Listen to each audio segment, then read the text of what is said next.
თანამედროვე ხელოვნება საერთოდ მე ისე უყურებ, რომ უბრალოდ რეალისტური ნამუშევრის გაკეთება დღეს შეუძლია პრაქტიკულად ყველას, მაგრამ იმისთვის რომ პროცესიც საინტერესო იყოს და რეზულტატიც რაღაცა სიმბიოზები არის საჭირო მაგისთვის რა. აი მაგალითად მე აქ დავიწყე art deco-თი და გადავედი დავამთავრე რეალისტური პეიზაჟით. ანუ art deco-ს და ორნამენტების გამოყენება ისე იმ კონტექსტით რომ მიიღო მე რეალისტური შედეგი, ეს საკმაოდ ამბიციურიც, რთულიც და მოულოდნელად საინტერესო პროცესიც ყოფილა და აი რეზულტატი არის ეს, რასაც ხედავთ თქვენ.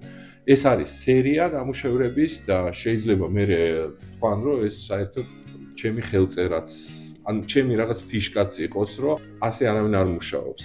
და შენი უნდა იპოვო რაღაცა ახალი და საინტერესო იმისთვის, რომ შენც გაგეხსნას რაღაც ახალი პერსპექტივები, როგორც მხატვარს და რაღაც ახალი იდეები მიიღო ამ პროცესისგან და თან რეზულტატიც მიიღო განსხვავებული. საინტერესო და თანამედროვე. ბოლო პერიოდის ნამუშევრებს ეტყობა, რომ ეს უფრო თანამედროვე არის და ამაში წარსული არაფერი არ არის. თითქოს დრო არ უნდა იგრძნობოდეს. როდის არის დახატული, რა პერიოდშია დახატული, რა პერიოდს ეხება, რა პერიოდს ასახავს, ეგ არ უნდა იყოს. მე ესე მგონია, რომ იმისთვის რომ რაღაცა ნამდვილად თანამედროვე იყოს, ეს მომენტები არ უნდა ჩანდეს და უნდა იყოს რაღაცა ახალი დეკორატიულად საინტერესო უნდა იყოს. თან ისიც უნდა ჩანდეს, რისთვის აკეთებ ამას და რა შედეგს გინდა რომ მიაღწევ.